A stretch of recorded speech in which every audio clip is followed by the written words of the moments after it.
Today, I'm going to teach you step by step on how to learn AI engineering the right way. AI engineering isn't exactly the same as software engineering, but they do get mixed up quite often. Instead of just building features and shipping code, you'll be working on things like model evaluation, vector databases, REGG pipelines, agents, and getting LLMs to actually reliably work in production environments. And that's where things start to get a little confusing. Every week, there seems to be a new AI tool or platform that's getting announced. First ChatGPT, then Claude, then Cursor, and every other tool that claims that it's going to be the future of AI development. So how do you take all of that noise and turn it into something that's valuable in the industry? Well, that's exactly what I'm going to show you today. I'm going to walk you through the exact steps I would take to build the right skills. So let's get into it.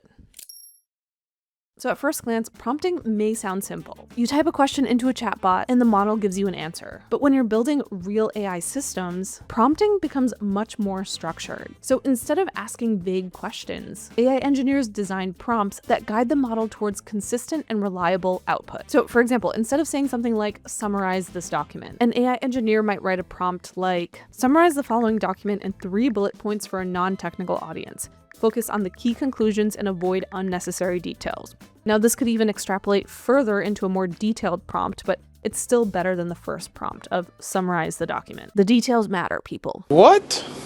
That extra structure helps the model produce better and more accurate responses. AI engineers also use this thing called few-shot prompting, where you give the model examples of the type of answer that you want before asking the real question. So for example, you give it the question, what is the capital of France? And then you give it the answer, Paris. Then you give it another question, what is the capital of Japan? And then you give it the answer, Tokyo. And then you ask your question, what is the capital of Italy? This is a very simple few-shot prompting example. Like, it will know what the capital of something is if you ask it without doing it this way, but it's just an example to show that if you give it structured outputs with example questions, it can then figure out what type of output that you want it to have. And that also goes into the model eval part of it as well. It's kind of like creating a structured configuration output JSON file for your LLM. And because modern AI applications often involve multiple steps, engineers frequently chain prompts together where the model performs tasks like summarizing information, extracting data, or generating structured outputs. And understanding how to design all of these interactions properly is a core skill in AI engineering. Another important skill for AI engineers is model evaluation and testing.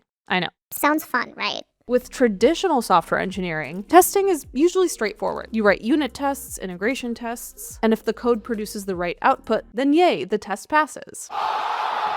But AI systems do not work like that. Large language models can give different answers even with the same question. They can hallucinate information, or they can produce responses that sound correct, but they're actually wrong. So how do you test for these vague kind of outputs? Because now you need to test for things like accuracy, consistency, and reliability, and you need to measure that on a metric of no one's really defined it. For example, if you build a customer support chatbot using a REGG system, you might evaluate it by asking a predefined set of questions and checking whether or not the answers match the documentation. Engineers will often create something called an evaluation dataset, which is a collection of example questions and expected answers. The system is then tested against that dataset to see how it performs. And there are also tools that help automate these processes, like OpenAI evals, Langsmith, or Deep Eval, which allow engineers to measure things like hallucination rates, response accuracy, and overall performance. This is especially important because AI systems don't fail like traditional software engineering systems. A normal bug might crash an application, but an AI system might give a confident but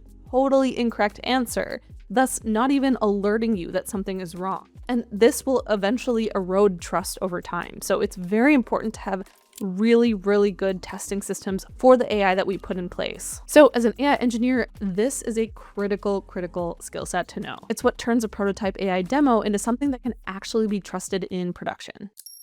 Okay, so REGG is the cool new thing for engineers to know. That buzzword is everywhere nowadays. Microsoft Copilot uses it. Your company's AI assistant probably uses it. It's pretty popular. hard to miss. The easiest way to describe REGG, or retrieval augmented generation, is a technique used in AI systems where you retrieve and isolate information first. Then you give that information to a language model so it can generate better answers for you. Let's take a look at an example. So large language models like ChatGPT, Claude, or Gemini, they only know things based on the information they were trained on. They don't know about your company's internal documents, databases, or any recent information that was added. So REGG solves this by adding a retrieval step before generation. Like if you want to figure out how to deploy an app via native company tools using an LLM, instead of having it search the entire internet or the data that it was trained on, you'd feed it all of the internal company documents, like giving it a new database of information to search from, and not only search from, but isolate it to only searching there. And then it would generate way more accurate answers that way. This is important for AI engineers to know because it's the use of REGG systems within the application development experience that makes the difference between software engineering and AI engineering. And if you want to learn more about how to use REGG, I've actually linked a couple of resources in the description below, so definitely check it out. Another concept that you'll see everywhere right now is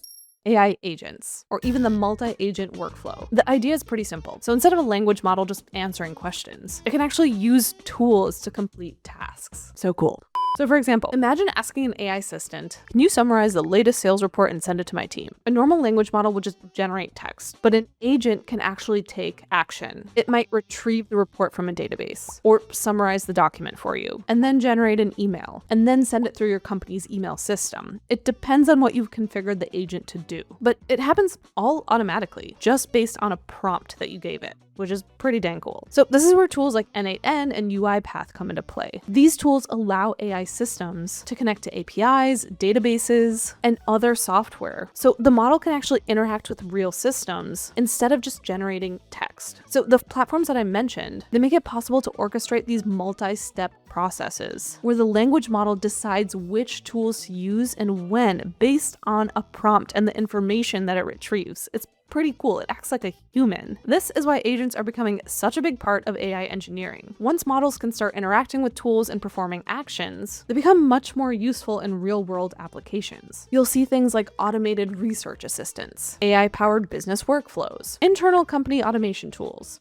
and coding assistants. Learning how to design these kinds of AI-driven workflows is another key skill that separates people that just use AI tools to people that are actual AI engineers. So if you take a step back, AI engineering really comes down to a few core ideas, because the goal isn't to memorize every AI framework that gets released. The goal is to understand core patterns behind how AI systems are built. And once you know those patterns, you can pick up almost any AI tool or platform pretty quickly. So if you're a software engineer thinking about transitioning into AI engineering, start focusing on these concepts, start building small projects, and start experimenting with these systems. Because the engineer that understands how to fit all of these pieces together are the ones who are going to build the next generation of AI applications. And honestly, we're really early in the space, so now's a great time to get started with learning. And that's all I have for today. So thanks for watching, and I'll see you in the next one. I still love you.